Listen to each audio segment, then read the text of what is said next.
Welcome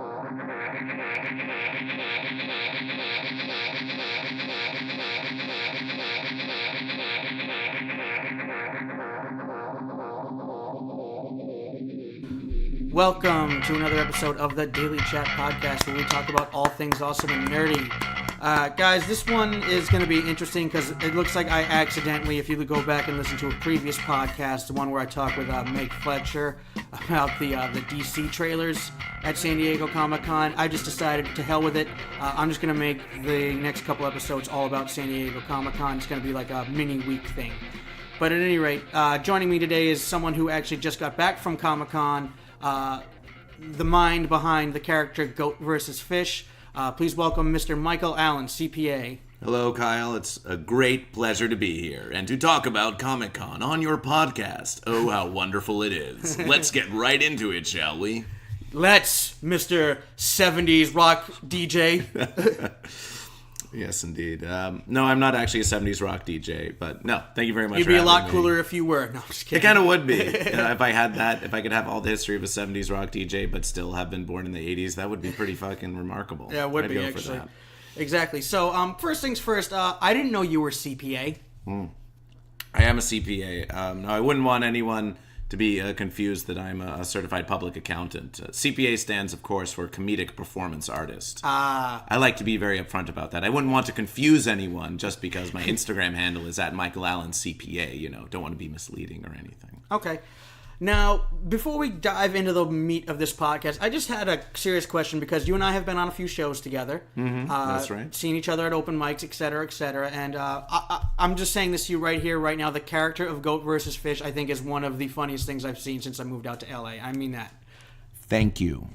Now, the only thing I'm just curious about, the biggest thing I'm curious about is what was the biggest inspiration for this character? Humanity itself. And I realize that that's a very general answer, but if you've seen Goat vs. Fish, then you know it's a very broad concept sort of thing. Mm-hmm. I studied sociology in undergrad. I studied economics in graduate school, a little bit of philosophy and art here and there. And I'm always trying to find a way to take really, really big and broad concepts and to distill them down into some kind of just some way to communicate these really big concepts for people who might not be generally inclined to deal with big concepts like just how people interact with one another. I'm always fascinated with how people interact with one another. And so through Goat vs. Fish, I'm trying to set up this environment where we can see different aspects of humanity, which by definition includes the variety of individuals that are out there, and how to get people's individual nature to all come out and interact in the kind of playground of sorts. Okay, I've noticed that because I follow both your Instagrams, and I even ran into you one time back when here in Burbank when they were doing the Bluth ice cream thing for the Netflix promotion. Oh yeah. You take this character with you, it seems, to a lot of big time public gatherings. Well, they've done the publicity for me. Exactly. But yeah, I'm there to interact with people. I want to find an audience. I want to show them something interesting that they might not have been expecting. And as is said in the act, everything is Goat versus Fish. So if I'm going to make that claim, then I better prove it and just show up anywhere. I kind of want it to be a thing where people who know of it, or even people who don't know of it, but will go to an event and then all of a sudden it's like, oh, Goat versus Fish is here. Oh my God. Mm-hmm. And so yeah, I went to that banana stand. Funny thing about the Bluth's banana stand is, and this is going to make me sound like a not very comedy nerd, but I never really got into Arrested Development. I watched a few episodes of it, and it was great, but I was kind of in a different crowd with the people in college who were into it, so I just never quite dove into it. So I just saw this thing on Facebook that was advertising for this banana stand that had some history. And I was like, oh, there's this banana stand in LA that has this storied history. Like, I should go check that out. And then I get there, and they have the banana stand, and they're not serving bananas in it. I'm like, what the fuck? Well, why'd they have this banana stand if they're not serving bananas? They were serving the bananas in a Ben & Jerry's that was next door. Mm-hmm. But then I learned, like, oh, this is an Arrested Development thing. Perfect. So I did Goat versus Fish around there. Right. I mean, to be honest with you, I feel that that promotion, that what's the show? Arrested Development promo was actually a very good spot for a character such as Goat versus Fish. I agree. Well, yeah, it's yours. Just given the whole, it's a comedy act showing up at a comedy promotion. So. Oh, yes, that's absolutely true. Yeah, comedy should be welcome with comedy, right? Exactly. Now, just out of curiosity, has there ever been, because like I've seen you take him to, we're still going to get into that in a minute, but you take this character to Comic-Con. I also saw on Instagram a few weeks ago you took him to Anime Con or whatever it was. Anime Expo. Anime yes. Expo, that's correct. And I think I've seen like a couple other like nerd convention or Stan Lee's Comic-Con, which is also known as LA Comic-Con. I'll be going to again this year. I went to Adult Swim X Desert Gold, which sort of was a fringe Adult Swim festival. Sort of Coachella was going on, but then they had their own Adult Swim thing. And I went to that as Goat versus Fish. So you went to Coachella as Goat versus... Did you go to Coachella too, or just... Not Coachella. I went to the Adult Swim event that was outside of Coachella. Okay. But some of the Coachella people filtered into Adult Swim. It's quite a oil and water situation with the Coachella people and the Adult Swim people. I've seen similar, maybe not to the same scale, but my favorite band, Humphreys McGee, which is a big jam band. They have a huge cult following. One time was in Boston at the same time Boston Comic-Con was rolling through. So it was actually very interesting to see like a bunch of like super nerds dressed as Captain America walking into a TGI Fridays bar sitting next to a very, very grungy looking hippie. Have you ever taken this character to a convention or just some sort of hotspot in general that you thought he was going to be a hit and just turned out to be a dud? Goat versus Fish hasn't been a dud anywhere, but has been kicked out of a place, which is perhaps worse than a dud. I don't know. I don't mind being a dud because even when I'm a dud, it's usually interesting. But I went to the Renaissance Fair, and I was told by many people when I was doing the character at the Palm Springs Comic-Con, and I want to give a shout out to the Palm Springs Comic-Con because they actually gave me control of their Instagram account. Oh, God. As Goat versus Fish. So I was posting Goat versus Fish related Comic-Con content with the hashtag, what was it? PSCC goes to SDCC. Palm Springs Comic-Con goes to San Diego Comic-Con. And so, yeah, the Palm Springs Comic-Con Instagram became Goat versus Fish, too. And there's other content on there as well. But, so, yeah, I went to the Renaissance Fair because people had been telling me that, oh, Goat versus Fish would be great at the Renaissance Fair. Oh, it'd fit right in. And so I went, and you know, the towels are on, and I get in there, and I get just through the door, or the entryway thing, and I start doing my act. I start walking around, waiting for people to make eye contact with me, and this weird eye contact, like, oh, you look strange. What's with that? What's with that guy? And I take this as an invitation to engage with them. And so I'm engaging, and part of Goat versus Fish's thing is to, obviously, people choose Goat or Fish. Mm-hmm. Maybe that's not so obvious to people who don't know about Goat versus Fish, but then Goat versus Fish will present them with an identification card that says they're a goat or they're a fish. So, and has the information on the back that says where to find Goat versus Fish, the podcast, and the Twitter, Instagram, at Goat vs Fish, all of that. As soon as I do that, someone comes up to me from the side and says, we're going to have to ask you to leave. We're going to have to ask you to leave. And I'm still in character, but I'm saying, oh, you know, what seems to be the trouble, essentially. And they say, well, you can't be handing those out. You can't be handing these things out. And so I said, okay, well, what if I do it, but I don't hand out these business cards? I didn't call them that, but they said, no, you're just going to have to leave. You're going to have to leave.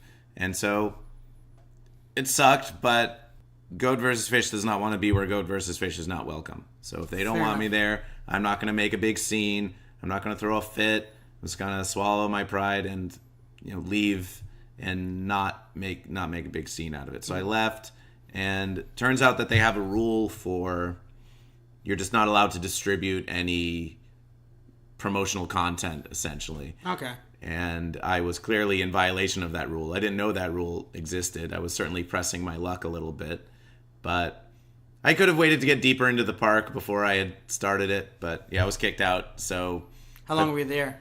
5 minutes. Oh, okay. It was quite a drive for just 5 minutes of nothing. But then I went to Venice Beach, and obviously I'm free to do it at Venice Beach, and I blew off some steam there.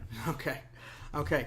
So now that we've gotten that out of the way, let's dive into the bare bones of this, of what you're originally here to talk about.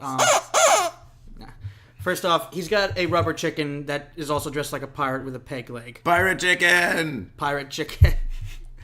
For some reason, pirate chicken just reminds me of something out of Rocco's Modern Life.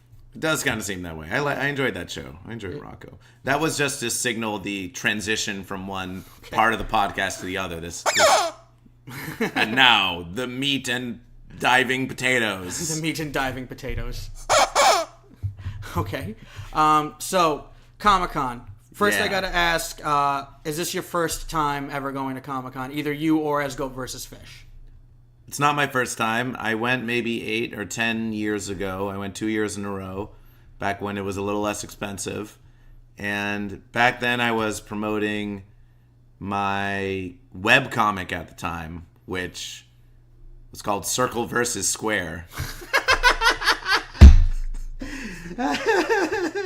There are currently 200 some odd comics of that webcomic at circleversussquare.com. And I was there wearing shirts. I wasn't doing a character, but I was just out there walking around, enjoying the con and wearing my shirt. And then the second year I went, I was no longer doing the comic, but I had bought the ticket already. And the first year I went was great. And the second year I went, I got bored a little bit. I was overwhelmed by so much cool stuff, but there's no getting around the fact that you're sort of constantly being advertised to. Mm-hmm. And I think the creator in me just felt a little bit dead. Like, I'm here and all these people are creating all these awesome things, and what am I bringing to the con? I'm not bringing anything. I'm just coming here to consume, which is fine if that's what you do. Obviously, we love the fans, we love consumers, but as a creative person myself, I just felt a little bit deflated. So then I didn't want to go. I said, I'm not going to go to Comic-Con again unless I'm bringing something to Comic-Con. Right. And now I am. So, yeah, this was the first time in a long time that I'd gone. Okay. Just to establish some nerd credit for yourself here, what are your top, let's just say, 5 things you love to nerd out the most about? Love comic books. I have a comic book collection back from high school. I think my most prized comic book is an Amazing Spider-Man number 7. Got the Vulture on the cover. And I think I have every issue of Ultimate Spider-Man, including the first one. So comic books are a big thing for me. Venom, I think, is probably my favorite character. I like the blue ones for some reason. Venom, Apocalypse. Though Juggernaut was also a big fan of Juggernaut. Thanos is a more recent favorite. I've been getting into him before he became ever so cool, you know, from Infinity War. I was going to say Guardians of the Galaxy, which it practically was, but yes, from Infinity War. So comic books. I would say Venture Brothers is like I love that show. Okay. Love Venture Brothers. And as a matter of fact, at the Adult Swim area, the Adult Swim State Park at Comic-Con, I got to see a live screening of the first 2 complete episodes of the upcoming season of Venture Brothers. I didn't know I was going to be getting that. Okay. But, oh my God, I was so thrilled to see it. I love those characters. Absolutely fantastic. All the voices are great. Got to see some Dr. Orpheus. If you were missing Dr. Orpheus from the previous season, they're bringing him back big for the opening of this next season. So be aware for Dr. Orpheus. I can't do the voice. My voice is shot. Let's see. Other nerd things. Monty Python. Okay. Monty Python intersects nerddom and comedy ever so fantastically. It really does. I'm not going to lie to you. When I was younger, I saw Monty Python and the Holy Grail, and I'm not going to lie to you, I didn't really get it as a kid, but as I've gotten older, as an adult, it's one of those things where you realize there's actually a point to how silly and absurd it all is. It is, and it's a series of sketches, and when I was younger, the Dark Knight was my favorite, you know, it's watching his limbs get cut off. It's It's a form of slapstick. It always reminds me of Metalocalypse a little bit. Just this over-the-top, grotesque kind of violence. I actually just saw, not to cut you off, but I just saw a meme. I posted on my Facebook, actually, where it shows the scene from Revenge of the Sith, where Anakin has just lost the battle to Obi-Wan, and he's got no arms, no legs, and they post that dialogue. Yeah, it's there. It's like you can't watch anyone get their limbs removed without thinking about that scene. It's just a flesh wound. I think I did say Dark Knight, but now I'm thinking it's probably the Black Knight. I feel very, very dumb about this. But I know that there was a Magic the Gathering card called Black Knight. There was also the complimentary White Knight card. 2 white or 2 black mana for a 2/2 Knight. The black one had protection from white. The white one had protection of black. And I think they had first strike, so a pretty good deal. But in any case, they printed one of the Black Knight cards with the Black Knight from Monty Python pictured. They also made a Juggernaut card with the Juggernaut on it from X-Men's Juggernaut. I think that was a 5/3 artifact creature that could not be blocked by walls, or maybe could only be blocked by walls. I forget which one it was. But in any case, as I got older, now the scene that appeals to me most is the one where King Arthur is arguing with the peasants about, I thought we were an autonomous collective. No, you're fooling yourself. We're living in a dictatorship. I didn't vote for you. You don't vote for kings. I didn't vote for you. But that was one where I was when I was 8 or 10, watching that with a friend of mine. We were like laughing at the Dark Knight. We were showing it to my friend's dad, who was really into politics, and he didn't find that scene so funny. But then the next scene, or perhaps the scene before, was the peasant scene, and he was laughing his ass off at that. And I was like, how could you find this scene so funny, but you don't find the Black Knight scene so funny? But now that I'm older, I totally get it. The Black Knight is very funny on its surface, great scene, but peasants arguing about forms of government, it's fantastic. Okay. All right, that sounds great. Now about the actual con itself. What would you say, what was your favorite part about going to this con? It was the Adult Swim State Park area. Okay. Because I'm there. Goat versus Fish is there to promote Goat versus Fish. There's no getting around that. And so in that sense, my favorite part is the doing of that, seeing the smiles on people's faces as I'm doing the act, getting people who are at first like really put off by the character because it looks very strange, but then by the end of the interaction, like, oh my god, this is fun. Oh, this was the best thing at the convention. I had a couple people say this is the best thing at the convention. So that warms my heart personally, and I get tremendous amount of joy from doing that, which is why I can keep it up for so many hours. But on a fan level, it's the Adult Swim area, because when it comes... Space Ghost! Can I bring up Space Ghost again and Aqua Teen Hunger Force? I mean, I think... Wait, they're bringing back Aqua Teen Hunger Force? No, I just mean... No, I don't think they're bringing it back. I just meant in terms of nerd cred. Oh, okay. I got into Adult Swim with their first big show, I think, was Space Ghost Coast to Coast. And so being in the Adult Swim area, for me, it's just super fun. I love their aesthetic. I love their sense of humor. They had these merit badges you could earn. They had this whole park set up. You could drive these canoe cars around this blue track. They had an archery thing. They had a hot dog, a bucking hot dog that you could ride like a mechanical bull, but it's a hot dog. They had weird games you could play where you had to spit into a shot glass, and then after everyone filled the shot glass, they gave you a merit badge that says "Watch our streams." A little wordplay.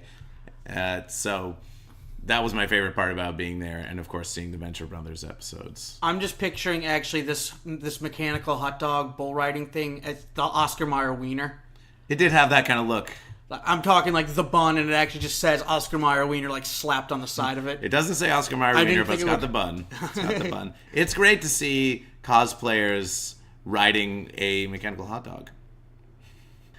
Watching their various cosplay shoulder pads and implements flopping around and so forth. I could see some of them not really working out, because I mean, I've never been to the San Diego Comic-Con, but I've been to the Rhode Island Comic-Con a couple times back home, and even there, like, it's very impressive what some of the costumes people make, but at the same time, you also look at it and realize how impractical certain superhero costumes are for basic everyday to-day life.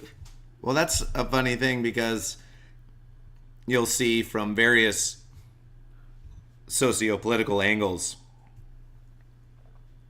articles about how the armor that women wear in video games like in World of Warcraft or in comic books say this armor is so impractical. Look, it only covers their breasts and it only their censors vaginas them, and their baby. asses, and it doesn't.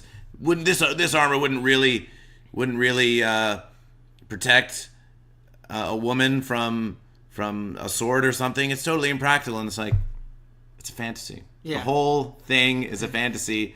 And if Drawn you look, by very horny men. drawn by very horny men. Although, if you look at the men and you look at the bulges on their crotches, they are inhumanly sized codpiece level crotches. They're all and drawn by Liefeld. proportioned in just these huge muscles and all that. But then you've also got like the elfin men, much more slight, right? So fantasy is all about playing up, sort of heightening these exaggerated ideas of what humans, or in some cases fantasy versions of humans, can be. I completely agree that it's centered around sort of the male gaze, as they call it. Yeah. But Which is why... I have no problem with male gaze, by the way. If you're a male and No. you're gay, that's absolutely completely fine with me. But my point is just a little wordplay there for those of you who didn't get it. But yeah, of course it's not practical. It's meant to be visual. But you go to Comic-Con and people are dressed as all kinds of stuff. You get the high-end costumes, you get the high-end cosplay where it's like, wow, these people really do it professionally and they must have spent hours and hours and hours working on this kind of stuff. But then you also get the cosplays that are just kind of thrown together by just honest fans, and some of those can be great. You get I like it all. I like all the different versions of cosplay. Right. I liked a guy who he was a cross between Luigi and a Saiyan, so he's like Luigi but with Dragon Ball Z armor on and a Scouter. Scouter. And then you got your Princess Leia's. You got a whole crew dressed up as the Addams Family, very convincing crew as the Addams Family, with a Uncle Fester that actually had a light bulb that shined bright, and a hand thing coming out of Gomez's pocket. A couple of My Neighbor Totoros around, huge costumes, and everyone sort of gathers around these cosplayers, and they all want to get a picture. They all want to get a picture. They all want to get a picture. And as Goat versus Fish, my goal is like, I want to get in there. I want to talk to these cosplayers. I want to get them to choose Goat or Fish, and then take a picture with them. Of course, while I'm doing all of that, while Goat versus Fish is doing all of that, any pictures that anyone else is taking are sort of, perhaps from their perspective, ruined because some weirdo in towels is like in the middle of the shot now. But that's what Goat versus Fish has to do to get the shot that Goat versus Fish needs to be Goat versus Fish, surrounded by these awesome cosplayers. So get in there, take enough time to do the interaction, but make it quick. Ask someone to take a picture with me. There was a great guy who did a Galactus in a suit. That was another awesome cosplay. So, and a Tinkerbell. There's a fantastic Tinkerbell. So you can see a lot of those photos on the Goat vs. Fish, Goat versus Fish Instagram too. Always posting pictures of some of the most fascinating cosplay that I see, and some of the less fascinating cosplay too. Very inclusive. I want fans who aren't wearing cosplay. I want fans who are wearing the most awesome cosplay and everything in between. So I love interacting with everybody. The only time I've ever cosplayed, quote unquote cosplayed, I guess you could call it, for anything remotely related to it was a few years ago. There was an after party at, at Rhode Island Comic Con. I cosplayed as Spider-Man for that, and I didn't do anything fancy. I just went on Amazon and bought myself a cheap little costume that I got for like less than $20. But I did not cosplay when I went to the actual event, simply just because there were no pockets in my Spider-Man costume. Ooh, pockets, yes, pockets, yes. Did you know that if, for example, you had a towel, you could sew pockets into that towel to keep things secretly with you that you might need if you happen to be a person who needed to have things on you while you're wearing towels? Not that I know anything about that. A lot of people have secret pockets. some cosplayers are wearing these huge masks, and then within the mask, I should point out, like, it's not directly adhered to their faces, but like big, almost mouth guards, comically huge mouth guards, depending on the character. Kind of like the whole concept of, I'm just picturing, like, if somebody were to dress as, say, Pac-Man, you could see their face through the mouth of Pac-Man. Yeah, that kind of thing. And they'll have a pocket on the interior of the chin or whatever part of that is. So cosplayers, I think, the ones who really do it seriously, not that you have to be serious to do cosplay, but the people who do it professionally will sneakily put pockets in places that aren't obvious or that are hidden, so they can have a few key things like their ID and other important stuff with them at all times. That's a pretty brilliant idea. I think the closest thing I ever did to something like that was for an Humphreys McGee Halloween show. I dressed as Scorpion from Mortal Kombat, and again, didn't go all out, just got myself like a cheap costume, but it had no pockets in it. So instead of doing the smarter thing, which would have been to buy a fanny pack or something similar. Fanny pack, very high in utility, very low in fashion. Exactly. But at any rate... You are listening to the Humphreys McGee podcast with Kyle Daley and guest Michael Allen, CPA. The bottom line is I wore gym shorts underneath and cut holes where the pocket should have been. There you go. Yeah. See, you're figuring it out. Exactly. That's what it's all about. Figure it out, make it work for you. Mm-hmm. Take a little bit of craftiness. A little bit of craftiness goes a long way. Now, at any point, I got to know this because I'm really curious, because I've seen you host other comedy shows.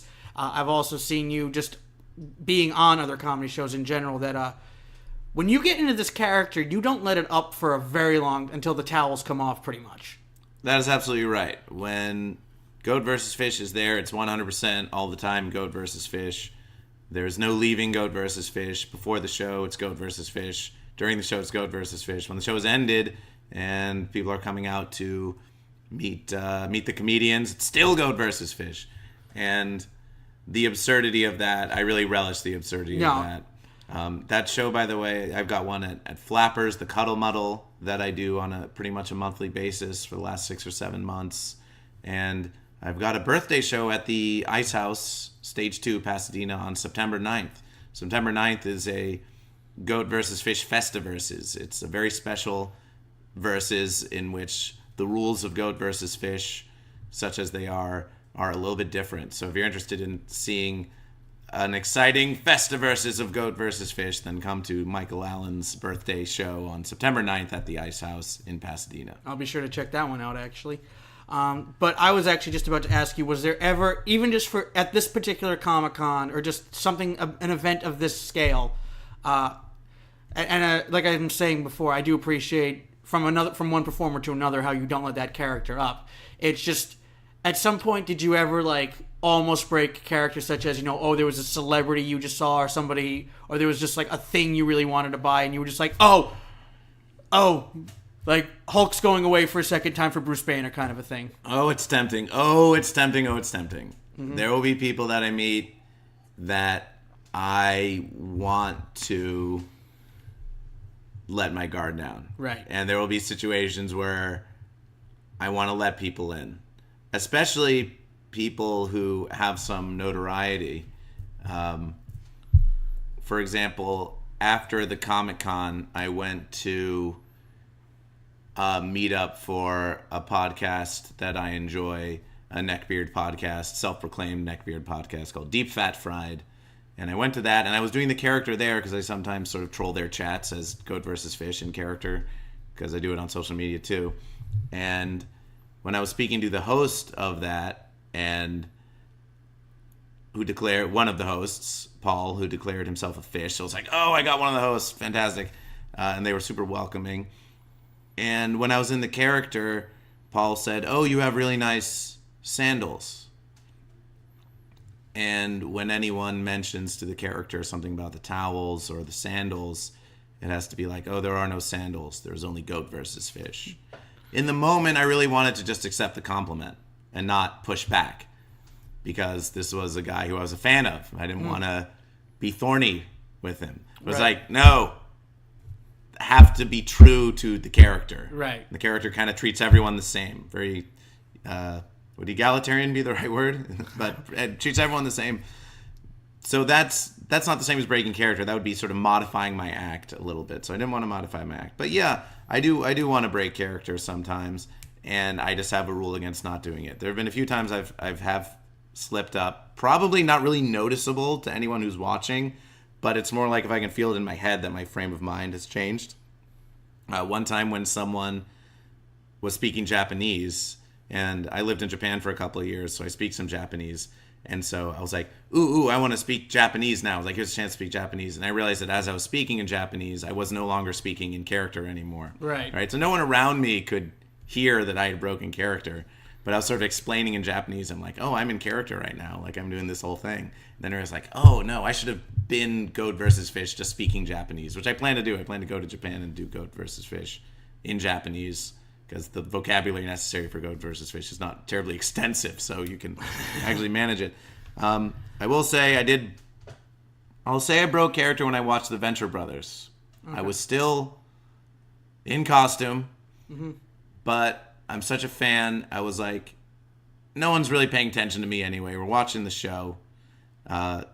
This is a pre-screening of the first 2 episodes of the next season. I was like, I just want to watch this. I just want to enjoy this as a fan and not worry about my character.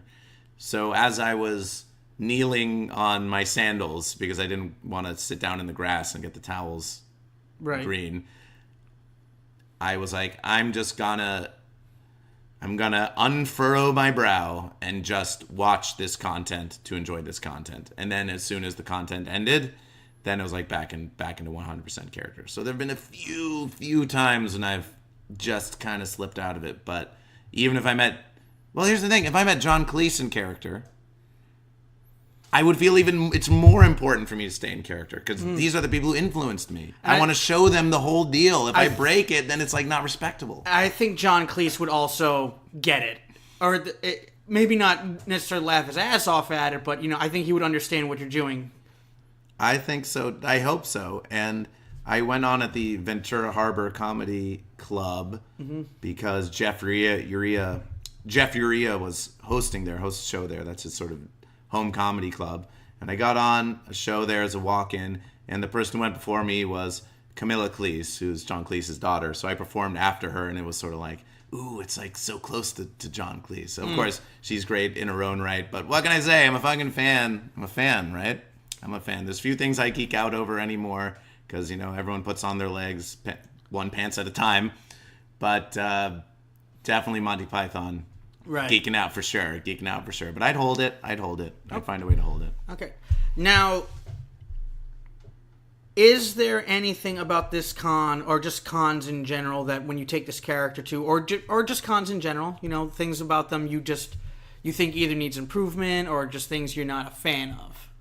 Of the conventions themselves? Or things that happen at the conventions, things surrounding the conventions, things about the conventions. It could be the conventions itself. It could be certain attitudes, because I could do a whole podcast about why right now, as much as I love the franchise in and of itself, I'm just sick and tired of Star Wars fans. That kind of a thing. Sure. If there was anything at all, you can say there was nothing. Well, I wish there were better food options, generally. And water, there's often water fountains. I don't like drinking bottled water, though, because I don't like the plastic. I don't want to contribute to the big plastic problem. Right. Kind of an environmentalist. And you'll be walking around, they'll have, like, salty pretzels. Usually have, like, the Annie's pretzels. They'll have, like, cookies and all kinds of stuff. And that's probably more a symptom of broader American culture. But it'd be nice if you could get some decent food, because you need the fuel. You're walking around all day, and sometimes you're out in the heat. I'll tell you, the thing is, like, when it comes to stuff that I don't like about conventions, I just avoid it. I just don't do it. It's like, if I don't want to stand in a line, then I'm like, you know what? It's not worth it for me to see that content and stand in this line. If that's how I feel about it, then I don't stand in the line and don't complain about it. If I do want to see the content and I do want to stand in line, then I'll stand in line and I won't complain about it so much, because that's my choice. I've chosen to stand in this line. But, yeah, there's always rules. There's always barriers, because there's so many people there, and a lot of them it's like herding cats. Everyone's got a different personality, and some people are pretty pushy. Some people are very pushy, and so all of the booths, all the zones have to establish their barriers. Who can be let in, what they'll allow, what they don't allow. So sometimes I feel that I'll get a little bit of pushback. There'll be people will be thorny with you. The hosts of the events will be somewhat thorny with you right up front. They'll be like, you can't stand here. You got to go somewhere else. And it's like, whoa, you can just ask me to not stand here and it'll be fine. But they can be a little bit aggressive and pushy about that. But they're managing so many people. So I sympathize with that. And it's just so crowded. San Diego Comic-Con's so crowded. Anime Expo, to me, was just like the perfect level of density. San Diego Comic-Con, a little bit too dense for me. It's that is the biggest complaint I feel about a lot of types of gatherings. Obviously, it's always like the worst thing about gatherings is the people sometimes. Not necessarily the people themselves, it's just how many there are. It's kind of crazy because I know how big San Diego Comic-Con is. Out of all the cons, it's probably the biggest, with the New York one being I don't want to say a distant second, but it's not exactly a close second either, from what I understand. I haven't been to that one. I'd like to go. Well, the Rhode Island Comic-Con actually has been blowing up the past couple of years, actually. I think it was the 2013 or 2014 Comic-Con happened, of all things, too. It happened on Halloween weekend. So that alone, just people wanting to dress in costume in general is enough to get people to want to go to con. But what happened was the first 2 or 3 Rhode Island Comic-Cons were just held in the convention center, which is also connected and right next door, connected by a bridge and right next door to the Civic Center, which is the hockey and basketball arena back home in Providence. And this was the first year they had to open up. I'm sorry, no, I'm getting this wrong. They still were in the smaller, just the convention center itself, and they oversold the tickets. They broke They broke fire code. That's no good. That's no good at all. There were people. It was so bad actually that there were people who would leave their booth for a minute just to step outside for a second to smoke a cigarette or something like that, and security couldn't let them in because they were already filled to capacity. Yeah, sometimes the rules on if you're in a certain zone and then you leave and then you try and get back in and you can have the wristband and everything, they're like, nope, you got to wait in the line again to get back in. It's like, man, I'm standing out here in the sun. I just want to go out and use the restroom or get a drink of water, and now I have to stand back in the whole line again. But, that's how they do it. I will say I wish the internet were faster in some of these places because, they don't provide internet for the people who are there, which who can blame them? There's so many thousands of people there. I don't know how they could. But, everyone's using it, and it's, slow to upload Instagram videos and stuff, which I'm doing while I'm there, and I'm like, man, I'm spending all this time waiting for these photos to upload. I need to be interacting with people. So I wish the internet were a bit faster. For me, when it comes to those kinds of things, whenever I go to a sporting event, a concert or whatever, I take the pictures and I upload them when I get home. It's just, I get why you'd want to do that, and I understand the whole, because we are part of a society that is just all about the instant gratification now. I get it, but there are just times where I'll go to a sports stadium or something like that, and I'll try and get on the Wi-Fi, and because there's so many other people sucking up the bandwidth in and of itself, that takes too long.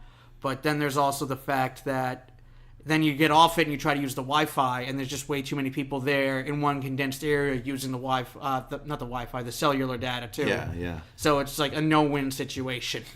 I feel compelled to do it while I'm there to some degree. I do upload a lot of them after I'm done. I don't want to spend too much time doing it while I'm there.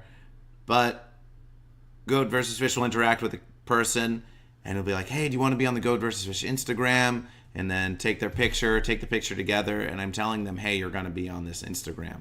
So I want to get some of them up there quickly, so maybe later in the day, they go and check the Instagram. They're like, oh, there's that picture. There's that picture that I took with that guy. And then maybe they show it to their friends like, look, I'm on. Look at this Instagram that I'm on. And so I feel that for marketing purposes, it's pretty important for me to do some of that in the moment at the time. So you get that, it is instant gratification. So, and they can see the proof of it. And the more people can see like, oh, he's actually true to his word. It actually gets up there. Then I think more people will be willing to interact too. Fair enough. There's also the angry megaphone Christians that are outside the conventions, which I kind of love to. I won't say I hate them because I don't really hate anyone, but they're like something that I don't like about the con because I don't like their message, but at the same time, it's like a siren call to me. Goat versus Fish has to go, and I'm not the only one who's trolling them. There's other people singing songs. Cosplay Jesuses are always there. People doing all kinds of things, and that's how I lost my voice. I was trying to shout over a megaphone about Goat and Fish. But so they're obnoxious. But as I think, anything that entertains children more than the Bible is considered a threat to these people. So they're going to be protesting Comic-Con. But it's horrible. They're calling people degenerates, making fun of their mothers, making fun of them as children, really anti-homosexual, calling women whores too for the costumes they wear, just all kinds of horrible shit. And so I don't like it. No one likes it. It really gets people riled up, gets people angry, and which is sort of them winning in a way. Yeah. But I understand why they're angry, because they're just being real assholes about it. Right. One of my favorite pictures ever was, are you familiar with the cosplayer Deep Hitty? I don't think so. Probably should be. He's a big social media. He's sometimes accredited with this whole I'm trying to think of the right word. How Deadpool has now just suddenly become this mega star in the superhero world on this, because what he does is he was like the first person to at least put posting on a social media sense, dress like Deadpool, go to cons, and actually act like Deadpool. Not like the whole running around killing people thing, mind you. Right. But very much the whole just being a little shifty little troll and just like having fun with other comic book characters. And one of my favorite pictures of his, he's standing next to this group of angry Christians holding up a sign that says Galactus is nigh. Yeah. There were some Star Wars people standing in front of them saying things like, the one who will bring balance to the Force will be born, and it's like all this stuff. And because it's true. It is. They can talk about heaven and hell. They can talk about the light side or the dark side. The difference is the people who are doing it about Star Wars know that it's a pop culture mythology, whereas the people who are doing it about what they perceive as Christianity or their view of Christianity, they don't view it as a story. They don't view it as a fable or a metaphor. They're talking about it like this is what's really going to happen. So it's just a different level of how they relate to what it is they're talking about. But obviously the Star Wars people aren't really talking about the Force existing. They're just trying to show a parallel narrative, which Goat versus Fish is also trying to do in a certain respect. And just, let's take everything you're saying, but it's translated into Star Wars, and show how absurd it sounds if we just change the names of the things. Or a couple of words here and there, yeah. That is kind of what it is. I mean, you can draw a lot. You can draw some serious parallels between a lot of those things. I saw one picture online. It showed a picture of the Bible. It said proof that Jesus existed, and then it showed a Spider-Man comic book, proof that Spider-Man existed. Right. There are a lot of Deadpools now, obviously. There was a great Deadpool booth. They really keep it fresh. And they had there was like this Chuck E. Cheese knockoff. I forget what it was called. I saw that. But they got the actual animatronics from whatever that Chuck E. Cheese knockoff. It's something in the Rock-afire explosion. And actually, I don't know if it's a knockoff. I don't know which came first. But they were both these animatronic pizza places. And they had an animatronic Deadpool with the band. And it was like Deadpool Super Duper Jam Band or Super Duper music show or something. And it was funny. It was outside the box. You yourself right now have Deadpool within a Han Solo kind of situation. Right. So I relate, and Goat versus Fish relates to Deadpool a lot in the sense of you look around, you never know what's going to suddenly become Deadpool. It becomes Deadpool now. Mm-hmm. Now that Deadpool's popular, there is tons of Deadpool cosplay. You see Deadpool Sailor Moons is a pretty popular one. I've seen Darth Vader painted in Deadpool colors at cons. It's kind of ridiculous. It's a very weird thing for me because as much as I love the character, he's easily, if not my favorite comic book character, at least in the top 3. No, he's the number 1. Who am I kidding? Followed closely by Spider-Man. But at any rate, the point I'm trying to get at, though, is even I think at this point, Deadpool is kind of sort of becoming a little oversaturated in certain regards. That's the risk when you have a character or a concept that is built around spreading itself and sort of infecting, in a way, all other content. It's like, oh, we take your content and we sneakily turn it into Deadpool now. Right? Again, like I said, I can relate to that a lot. It's fun. It's cool to see what is it, a mishmash of these things. But yeah, you'll hit, like, at a certain point, you'll hit critical Deadpool. It's like, it's fun to see it everywhere, but then if it's literally everywhere, then it's like, I kind of want to see something else. So I feel like everything kind of has to hit this natural balance, right? Where you see a lot of it and it's still fun when you see it, but if it's literally everything, I mean, that's kind of fun for a little while. It's like, wow, it's everything. But then you're like, oh, it's everything. Yeah. But hey, Deadpool with Han Solo on your shirt, or a goat versus fish combining with whatever else, it's no different from a lot of cosplay. It's no different from a lot of marketing. I mean, movies have been teaming up with 7-Eleven forever. I mean, Star Wars Cup with 7-Eleven, or McDonald's toys. Remember the old McDonald's toys? Mario Brothers in a McDonald's thing. So there's always been this interesting fascination, especially that nerds get, especially that geeks get, in seeing two things we love that are kind of separate, like becoming the same thing. Right. Because then it's just like the Mario, like the Super Mario Dragon Ball Z guy. It's like, for those who like Dragon Ball, they love it. For those who like Mario and Luigi, they love it. For those who like both, they really, really love it. Right. But it's like, if you're not a big fan of Mario and Luigi, I mean, I don't know who those people would be, but it's like, if you... Nobody I want to know, I'll tell you that.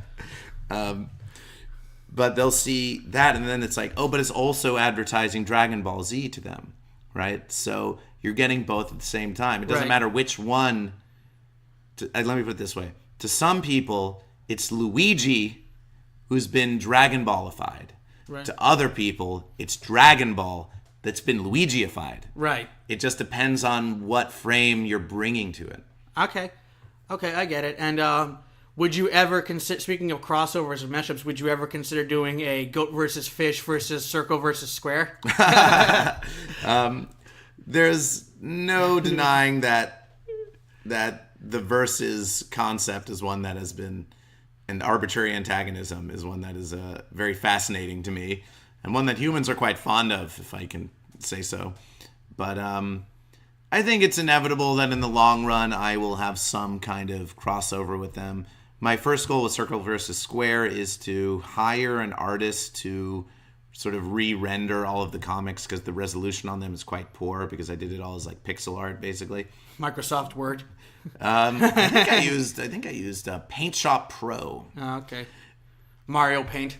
I've seen some excellent Mario Paint stuff. I actually have too. One of my favorites actually is whenever I see they use the Music Maker feature on Mario, and they wasn't that the most fun, the Music Maker? Yeah. I mean, I love drawing and the painting stuff, but the Music Maker is so good, so good. But yeah, I want to get all of those comics put into a really nice book. Like, here's the collected Circle versus Square, all the trade 200, edition, whatever. Yeah.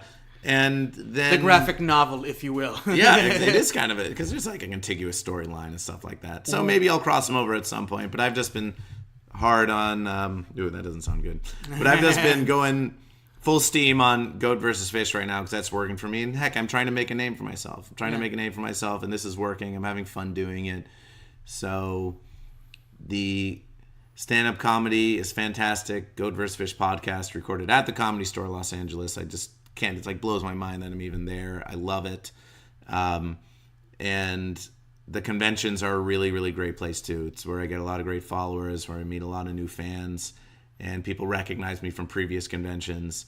So I'm definitely gonna do that, and it's gonna be my primary drive for a while. Okay. No doubt I'll jump into other projects at some other point. But that's what I'm doing right now. All right. Is there... going back a second, actually, is there any type of event you have yet to take Goat versus Fish to that you need to cross off your list? Good question. Because Good question. there is something happening in Los Angeles upcoming weekend that I think would Goat versus Fish would go very well for. What is that event? That event would actually be one of my other favorite bands is coming to town, a little jam band from Burlington, Vermont, known as Fish. Oh, Fish! Yes, of course. Well, Fish. I think Goat versus Fish would go very well there. You are 100% right about that. I have some fans who, and fellow comedians as well, who are fans of Fish. I'm sure, and that is their justification for their choice of Fish. So I should definitely go to a Goat versus Fish concert. There's very few places that I would be unwilling to take the character, so it's really just a matter of trying to think outside the box. So concerts would be good. Conventions are great because everyone is there. Right. Not everyone. Everyone is there to be professional fans of everything. Right. They're going there. They're just searching for things to be fans of. Right. So, like, it's rude not to ask someone to follow you on Instagram at a convention. Right. That's supposed to be the other way around. Whereas if I go to a Fish concert, I have to have a different mindset. It's like, this is their show. This is the Fish show. And I am this satellite thing that's also here, but I'm a guest there. Right. I'm a guest there, so I can't do it in a way, I don't want to do it in a way that would take away from the people there who are there to enjoy Fish. Mm-hmm. I would want to try to heighten that experience, but I don't want to be distracting them from the concert unless they would like to be distracted by me because they like what's going on. I mean, usually before shows, people are down for whatever. That's true. Yeah. That's a very good point. Man, these tickets get fucking expensive though. They do. But yeah, that's part of the want to reason, hit up some concerts. That's part of the reason why I couldn't go to Comic-Con this year. My only option was I could have gotten a ticket for cheaper than what normal Comic-Con prices would have been, but I would have had to pay for 2 days. And I mean, I know it only would have been $100 for both days, but I had to be back in Los Angeles. I would have only been able to enjoy the Thursday at the convention, and then I would have had to have been back in LA by 2 p.m. on Friday, which I know to a lot of people it's like, oh, 2 p.m. isn't that bad. It's like, no, not. If it's the one thing I've learned to just absolutely hate more than anything about living out here, it's the traffic. And I take no chances with it. So that's about it. So it would have just been a hassle for me to get back and forth. I got a few messages while I was there on Instagram from people I didn't know that were saying, hey, I saw you were at Comic-Con. Translation, we trawled Instagram for the hashtag San Diego Comic-Con 2018. And they're like, and there's this some kind of like Virtua Pet game that we want to get like a code for because the code gets us access to like free stuff in the game. But I can't be at Comic-Con because it's too expensive. So could you go to that booth and like get one of the codes for me and send it to me? Like that'd be great. Thing is, I got like 3 messages like this, all from different profiles, all with attractive women as their shot. Yeah. And it's like, ooh, this just goes deep. There's no getting out of this. That's another thing. You know what the weirdest thing too is, like, I've asked some women I know who are also big on the social media, like, do you ever get the porn bots? And of course, all the women are like, no. That is I see. They get the dick pics though. They get the dick. I guess it evens out, but I mean, like, I don't know which one's worse actually. The whole some dude. No, I know which one's worse. Let's not kid ourselves. I know which one is actually worse. I'm just saying, like, when you really think about it, it's like, are you really trying to? There are some people that are just sad and lonely enough to actually fall for that. That's the thing. That's the thing. So that's kind of what, like, so what's worse, like taking advantage of somebody's loneliness or unsolicited picture of the human anatomy? Yeah, I think people are a little bit squeamish. Yeah. I know which one's worse. I'm just kidding out there, people, but well, I don't know. I'll offer a counterpoint just for the fun of it. I mean, yes, I'm not really in favor of people sending. I'm not arguing for sending unsolicited dick pics, but I do think that we're a little bit squeamish. Oh, go ahead. We here at the Daley Podcast only endorse solicited dick pics, and that is very fair, and I would agree with that. I would agree with that.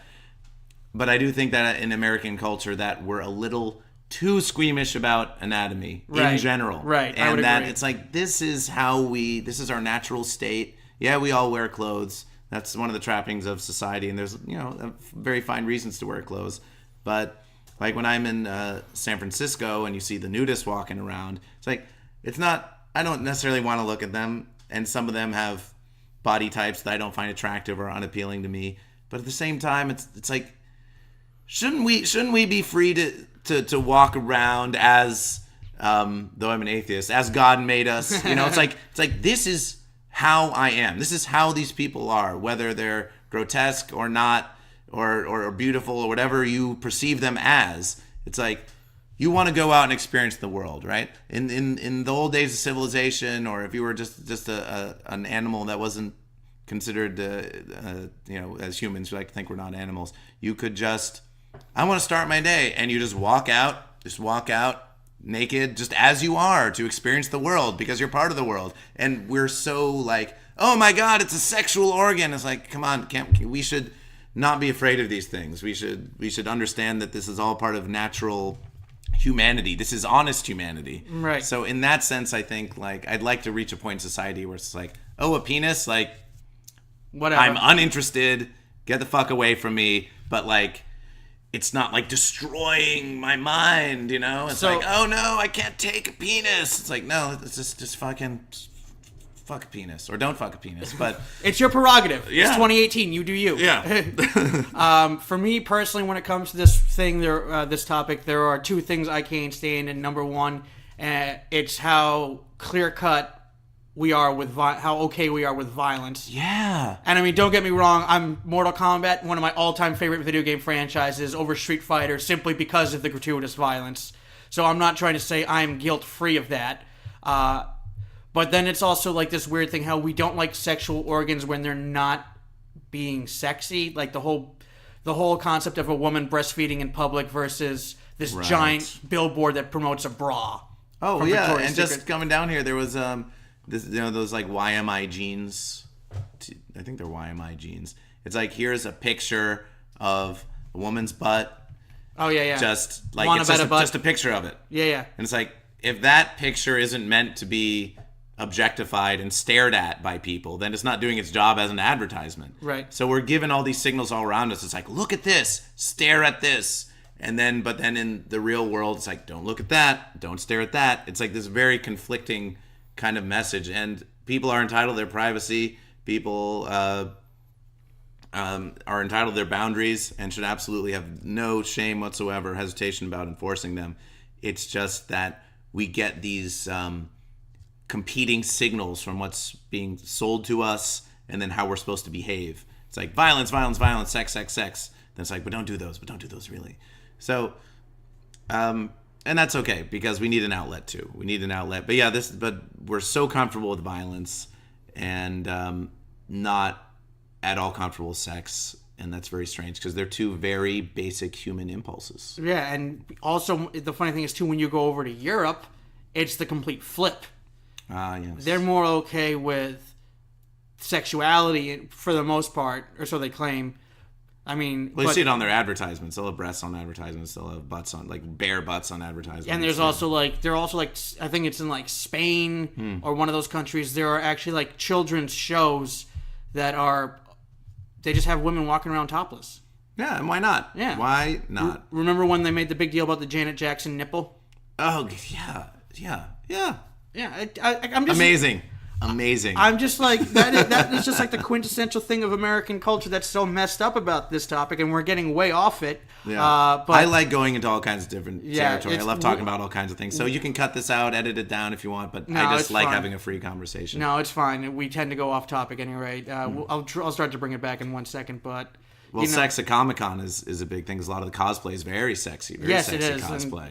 And call me a chauvinist, call me a sexist, call me what you will. You are a chauvinist and you are a sexist. I'm just saying, I for one, since we're on this topic, I for one find it stupid for me to deny the fact that I like it when women show skin. I can't help it. It's part of my genetic coding. Oh, skin is absolutely fantastic. Yeah, I love seeing some lovely legs, some lovely cleavage, and how they bear them at Comic-Con. Oh yeah, it's great.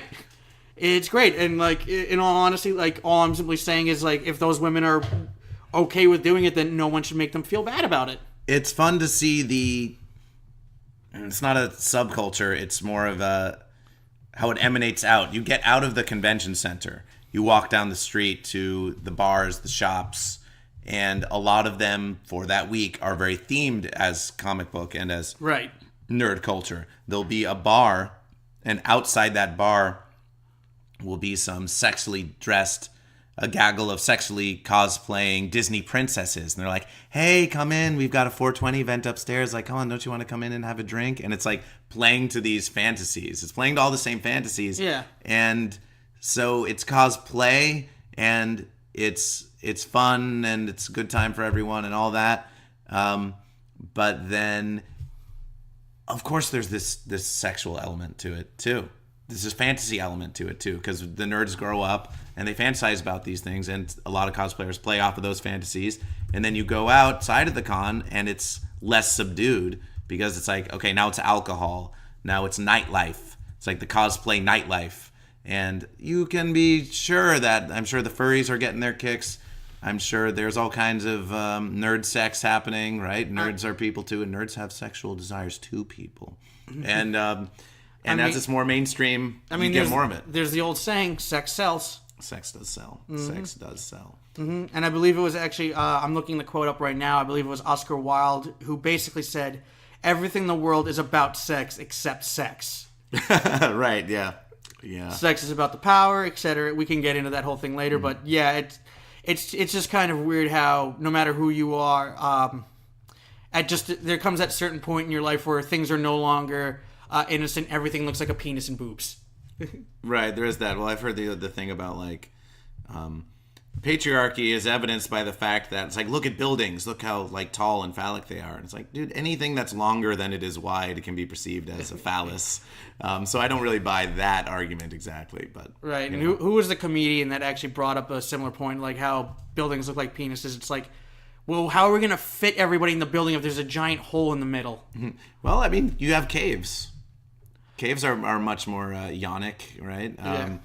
And I mean, you can absolutely have buildings that are more vagina-like, I suppose. But if you've got a square plot of land, and you want to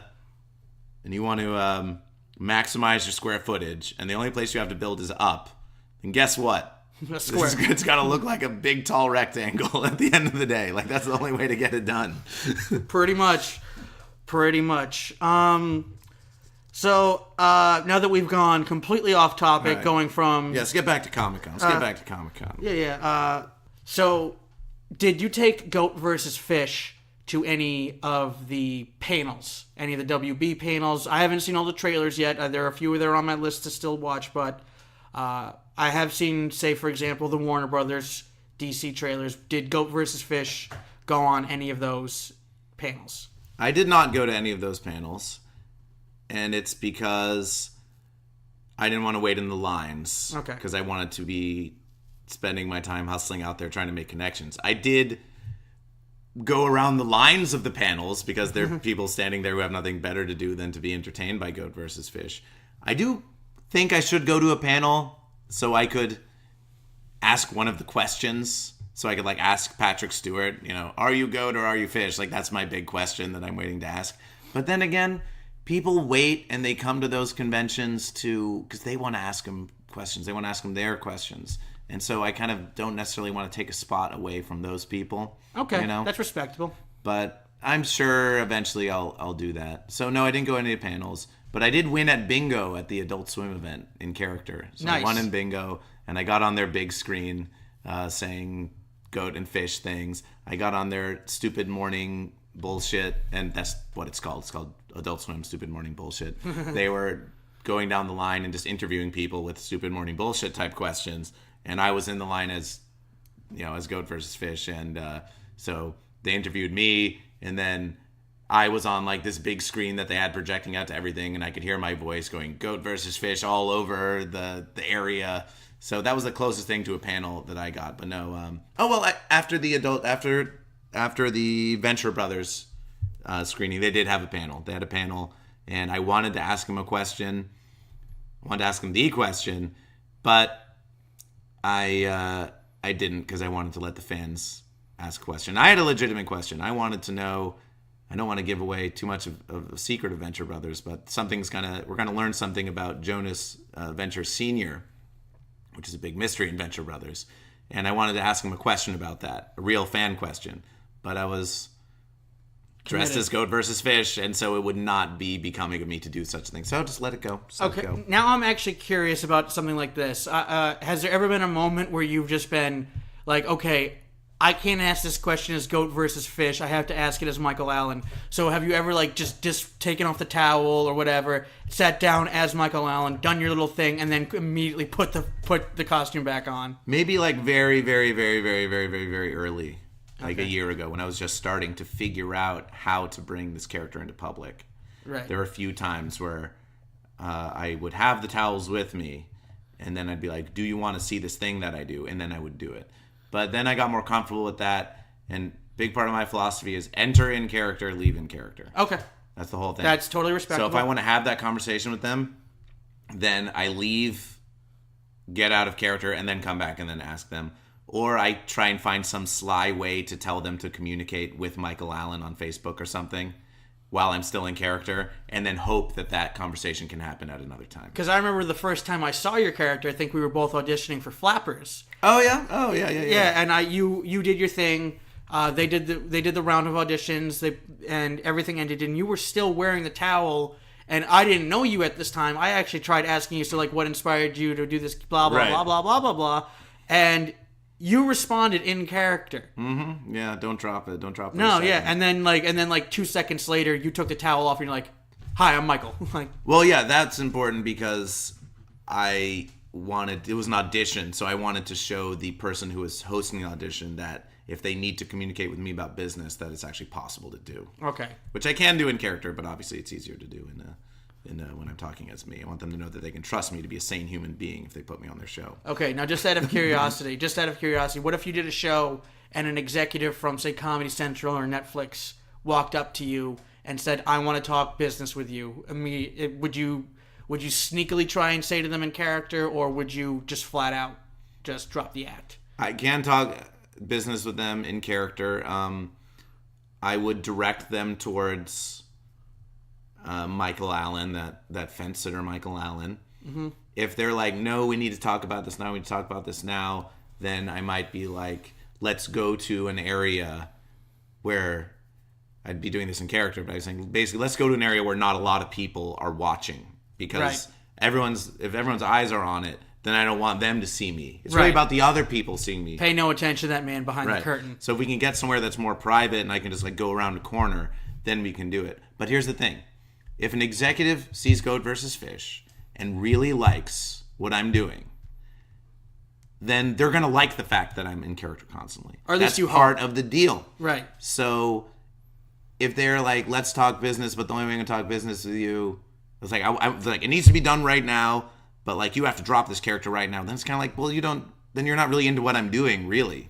So I imagine that anyone who really respects what I'm bringing to the table is going to be okay with the fact and understand why I can't break character even to talk with them about business in that moment. There's plenty of time to talk business. Is there ever going to be a time when it's like, if anyone's like, "If you don't sign this contract right now, then you don't get the show," that to me is like a red flag. Right. And that's like, you're trying to get something out of me because you don't want me to consider this proposal seriously. Right. So if I don't have some time to think about it and get back to you, then I'm a little worried. Yeah, you have to strike when the iron's hot, so you don't want to take too long. But if someone says, "Can we talk about this in an hour after the show is done?" and they're like, "No," then I'm like, Then I don't want to do That's not a good business with feeling. you. It's not a good feeling. Fair enough. That's totally respectable. So I think we've talked about just about everything under the sun in relation to Comic-Con and not. Before we get going, Michael, is there anything else you'd like to talk about? Any highlight about Comic-Con that we didn't touch upon? Any low point, which I don't think we would want to focus too much on, obviously, or is there just anything else in relation to this character along with this convention? Yes, when I was walking down the street, not in the con, but after the con, the streets nearby at night, doing some extra busking, I have the Goat and Fish dolls with me. And I had them, and then 1 second later I'm patting my head, because I keep them on top of my head, and the goat's not there. So like, Goat was either stolen or dropped or something. And I was like, I stayed in character, but I was really, really sad about that. Right. The original goat and fish are safe at my home. I retired them a while back because I knew it was possible that I'd lose one eventually. If you were out there for hours with them, it's going to happen. But the original are there, so no one's going to be able to sell that on eBay and claim it's the original one because I got the original one. Okay. And then I got it, but I got a tiny fish later. Someone gifted me a tiny fish. And then I lost that one too. But I've got great pictures of them together. So I'm kind of like, you know what? That goat and that fish are just went off to Versus in another Versus land, and they went to some farm upstate. Yeah, they did that to So they're doing their Versus. It worked out. It makes sense. If I'm gonna lose goat, you kind of have to lose fish because it maintains the balance. So that kind of sucked. I want to give a shout out to Ron Oster, who is the character Pierre on Tim and Eric Awesome show when that was going on. And that song, like, do-da-do-do. I bunked with him at the hotel because his PR person, London Jefferson, got me a room there. And it's thanks to her that I was able to get to the convention. She had a connection that could get me a ticket and got me a VIP Adult Swim access. So to Ron Oster, love you. To London Jefferson, thank you very much. And I look forward to continuing to work with you guys and having a relationship with you guys. Because you're awesome. I also want to say that Devin Green has this show on YouTube called Making It, Take the Journey with Team Friendship on the Team Friendship YouTube channel. And they do videos of like up and coming comics and stuff. And so Devin sent out a guy, if I'm hoping pronouncing his name right, Luke Pacheco. And he took some video of me while I was at Comic-Con. He took some video of Goat vs. Fish while Goat vs. Fish was at Comic-Con, and so presumably some of that video is going to end up on a Goat vs. Fish episode of Making It, Take the Journey on the Team Friendship YouTube channel. So thank you to them, and I look forward to seeing that video when that comes out.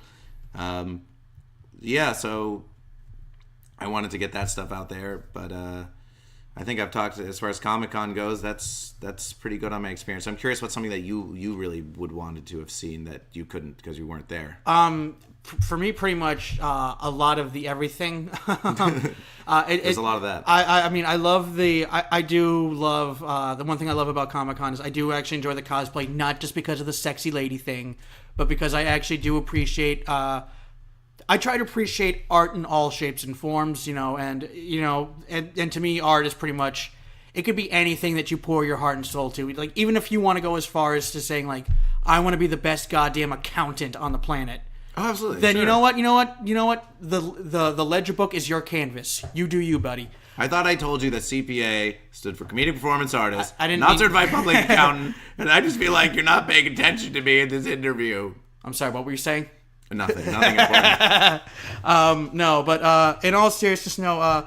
There is that. For me personally, I would have also liked to go to at least one of the panels. I don't know if they were there this year because I think they've been remaining. They just haven't been going the past couple years. But was Marvel there at all? Because I'm a huge fan of the Marvel Cinematic Universe. I would have loved to go see that.